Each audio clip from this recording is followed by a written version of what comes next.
Alright, in this video I'm going to give you some tips on how to make a resistance band easier or more difficult without needing to use a heavier or a lighter band. As you know, progressing exercises using resistance bands can be pretty tricky because there tends to be a huge jump between each band and the level of resistance it can provide. So let's go over anchoring. So if I have just this one loop band, there's obviously multiple ways I can anchor it to an object. So if I just simply loop it around, like this. All right, now I have this as an anchor point and I can use the band. So we're just going to use row as an example. So if I hold the band right back here, okay, this is going to be super easy, right? There's not a lot of resistance. One important thing with the bands is that wherever you are using them and anchoring them and holding onto them, you never want to have slack on the band because you're losing benefit. There's no resistance if there's any slack on the band.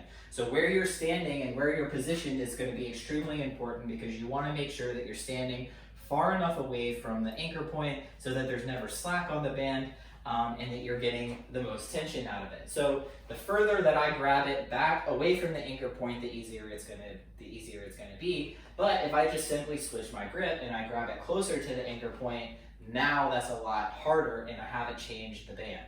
So that's one thing that you can do.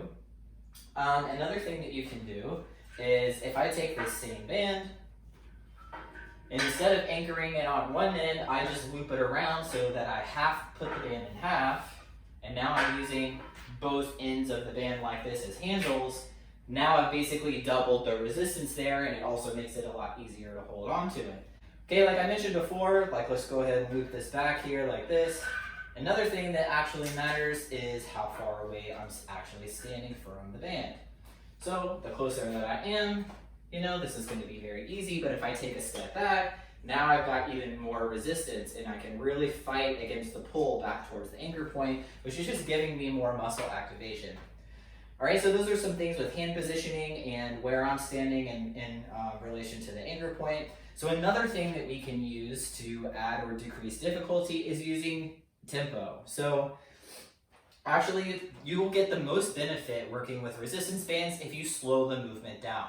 There's no reason that for any of these exercises you should just be ripping out reps like this as fast as possible. You're losing time under tension, which is going to be what gives you the benefit of the exercise. So the slower that you do these, the better. So for example, on a resistance band row, I'm going to grab it and I'm going to pull back, squeeze those muscles together, and then I'm going to slowly release the band back to the starting point. Okay, this would be the same thing as a lat pull down. Over time, those muscles are going to get tired because they're on constant tension during the pull and sending it back to the original starting position. All right, so that's definitely a tactic that I would use for every exercise that you do with resistance bands, is making sure that you lower the resistance band back to the starting point in a slow tempo, usually over 3 to 4 seconds. Now what I can do is start layering bands together. So maybe the green band is too heavy for me, but if I layered this black and this red band together, now I'm at the right level of resistance. So I can simply just hook this on here like this, and now I'm going to grab both at the same time. And now I have even more resistance to my row because I've combined those two bands together. All right, so there's a lot of different things that you can do with the bands. Hopefully this gives you some ideas. If in certain exercises it's been too easy, definitely look at some of these, maybe hand positioning, where you're standing in relation to the anchor point, how you're actually anchoring it to an object. These are all things, and especially tempo is the most important one. Hopefully this gives you some ideas in terms of how you can make an exercise more difficult without having to go up to the next heaviest band if you're not ready to do that yet.